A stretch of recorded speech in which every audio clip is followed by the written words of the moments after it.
Video breaking bad के एक character के बर्बाद होने की कहानी है।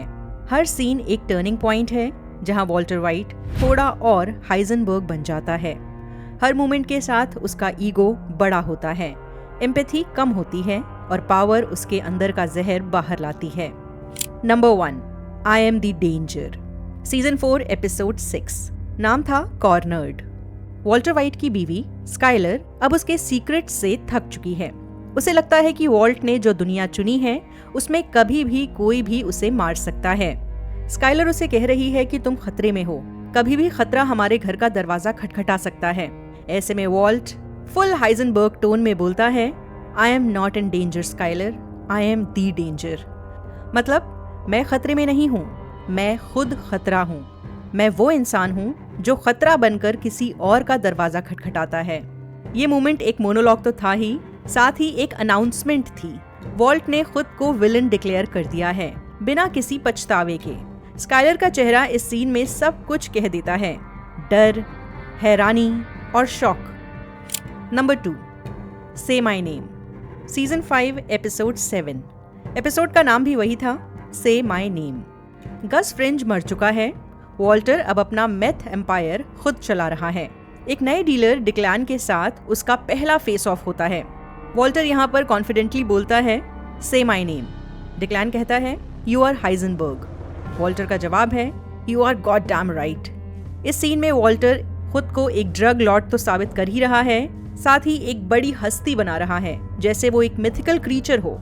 उसका ईगो इतना बड़ा हो चुका है कि अपना नाम सुनने में भी उसे पावर मिल रही है। ये मोमेंट हाइजनबर्ग के ब्रांड बनने का प्रूफ था। नंबर 3, जेन को मरने देना। Season 2 episode 12 Phoenix. जगह थी जेसी पिंकमैन का कमरा। जेसी और जेन हेरोइन यूज कर रहे थे। वॉल्टर उन्हें ढूंढने आता है क्योंकि जेसी उससे मिल नहीं रहा और नशे में डूबा हुआ है। उसे एहसास होता है कि जेन ओवरडोज की वजह से चोक कर रही है। वॉल्टर ये सब देखता है और फिर पीछे हट जाता है।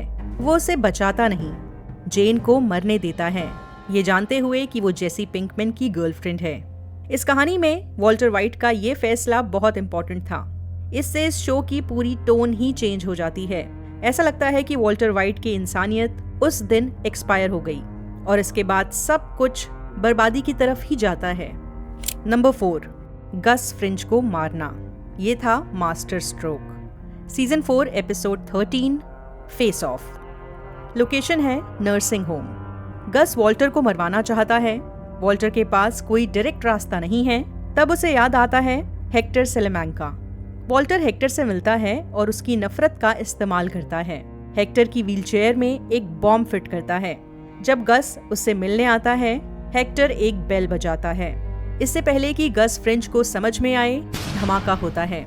हम गस को कमरे से आराम से बाहर चलते हुए आता हुआ देखते हैं। वो अपनी जैकेट फिक्स करता है।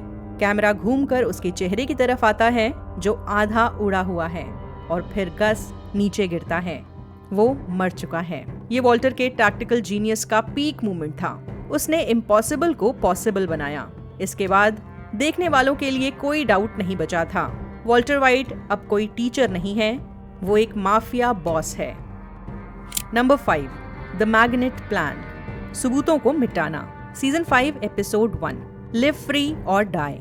लोकेशन है पुलिस का एविडेंस रूम और बाहर से एक ट्रक। गस के मरने के बाद पुलिस उसके ऑफिस से लैपटॉप रिकवर करती है जिसमें मेथ लैब के सिक्योरिटी फुटेज हैं। वॉल्टर, जेसी और माइक एक जायंट इंडस्ट्रियल मैग्नेट ट्रक के अंदर इंस्टॉल करते हैं और पुलिस स्टेशन के बाहर खड़े हो जाते हैं। मैग्नेट एक्टिवेट होता है और अचानक से अंदर मौजूद हार्ड ड्राइव्स, लैपटॉप्स सब क्रैश हो जाते हैं। ये सीन एंटरटेनिंग भी है और डरावना भी, क्योंकि वॉल्टर का ओवर कॉन्फिडेंस क्लियरली नजर आता है। उसे ये सब करके बहुत मजा आ रहा है। शायद वो खुद को साबित कर रहा है कि उसके पास बहुत दिमाग है।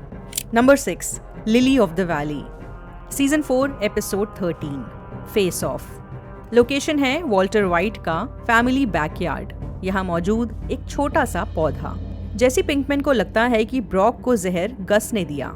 वॉल्टर उसे यूज करता है जेसी को अपने साइड लाने के लिए। सीजन के एंड में कैमरा पैन करता है। हमें वॉल्टर का बैकयार्ड पूरी तरह से दिखाया जाता है। यहाँ एक पौधे पर लिखा है लिली ऑफ द वैली। यही जहर वॉल्टर ने इस्तेमाल किया था। उसने इस जहरीले पौधे से ब्रॉक को नुकसान पहुंचाया, बस इतना कि वो अस्पताल जाए, मरे नहीं। वॉल्टर ने इस मासूम बच्चे को जहर दिया सिर्फ जेसी का भरोसा वापस पाने के लिए। इस मोमेंट को देखने के बाद हम सब हैरान थे।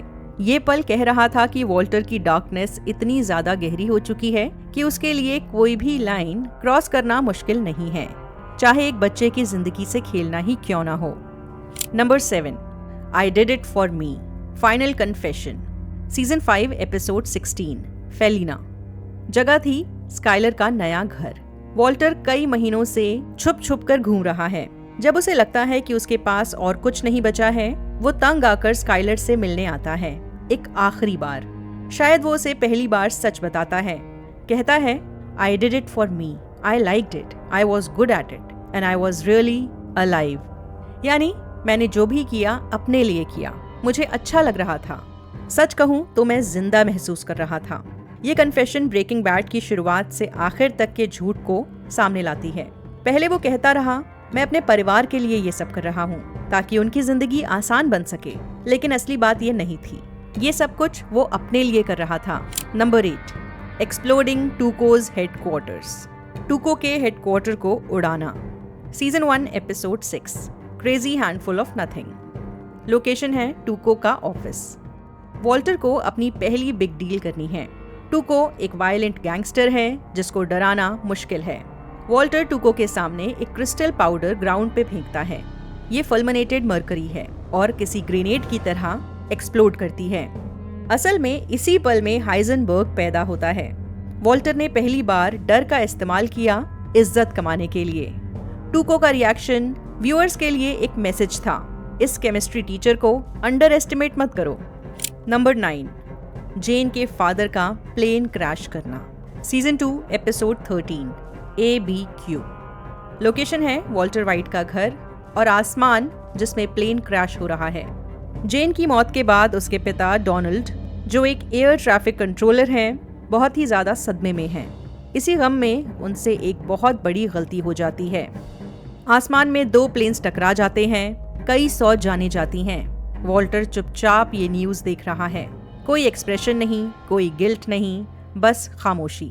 कहने को तो ये सीन काफी सटल है, लेकिन वॉल्टर वाइट इनडायरेक्टली एक नेशनल ट्रेजेडी के लिए जिम्मेदार है, पर उसका इमोशनल डिस्कनेक्ट सबसे ज्यादा डरावना है।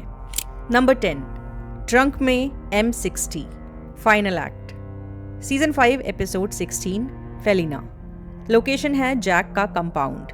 जैक ने जेसी को बंदी बनाया हुआ है। वॉल्टर सब कुछ खोने के बाद अपना आखिरी प्लान बनाता है। वो अपने कार ट्रंक में एक M60 मशीन गन इंस्टॉल करता है, रिमोट ट्रिगर के साथ। जब जैक के कंपाउंड में सब इकट्ठा होते हैं, वॉल्टर रिमोट प्रेस करता है और बुलेट्स दीवारों को पार करते हुए अंदर आती हैं। वो खुद जेसी को लेकर नीचे हो जाता है ताकि उन्हें गोलियां ना लगें। जेसी को आज़ादी मिलती है। ये सीन सैटिस्फाइंग भी है और इमोशनल भी। वॉल्टर सब कुछ हार चुका होता है, लेकिन अपना आखिरी प्लान परफेक्टली एग्जीक्यूट करता है। यहीं पर उसकी मौत होती है। ऐसा लगता है कि उसने जिंदगी अपनी शर्तों पर जीने की कोशिश की और मौत भी खुद चुनी। ब्रेकिंग बैड स्टोरी टेलिंग में एक मास्टर क्लास था, वहीं वॉल्टर वाइट एक कैरेक्टर स्टडी था कि कैसे कोई इंसान धीरे धीरे विलन बनता है। इन 10 मोमेंट्स ने हर स्टेज पर उसकी ट्रांसफॉर्मेशन दिखाई, डर से ताकत तक का सफर। वो विलन बनकर पैदा नहीं हुआ था, लेकिन हर पल के साथ धीरे धीरे हमने उसे विलन बनते हुए देखा। ये वीडियो कैसा लगा कमेंट्स में ज़रूर बताइए। अच्छा लगा हो तो लाइक करिए, पसंद ना आया हो तो डिसलाइक करिए, जो भी लग रहा हो लिखिए। साथ ही ये भी बताइए कि आपके हिसाब से ब्रेकिंग बैड में वॉल्टर वाइट का ऐसा कौन सा पल था, ऐसा कौन सा मोमेंट था जो आपको बहुत ज़्यादा पसंद आया। अच्छा एक मिनट, अगर आप इस चैनल के मेंबर बनना चाहते हैं तो होम पेज पर जाइए, वहाँ ज्वाइन का बटन है, उसे टैप करेंगे तो आपको कई सारे टियर्स नजर आएंगे। आप किसी भी टियर को चुनकर वॉचरोज को सपोर्ट कर सकते हैं। बाय। वॉचरोज को सपोर्ट करने के लिए आप डिस्क्रिप्शन में दिए गए लिंक को यूज करें। आप जब भी ऑनलाइन शॉपिंग करें, मेरे दिए गए लिंक के जरिए शॉपिंग साइट पर जाएं। आपको ज्यादा कुछ नहीं करना, बस Amazon की वेबसाइट या ऐप को डायरेक्टली ना खोलें, मेरे दिए गए लिंक के जरिए ओपन करें। इस लिंक के थ्रू आप जब भी शॉपिंग करेंगे तो उससे मुझे कमीशन मिलेगा। आपके सपोर्ट से मैं अपने चैनल के लिए फुल टाइम काम कर सकूंगी और दूसरा काम नहीं करना पड़ेगा, जिसका मतलब ये हुआ ज्यादा वीडियोस।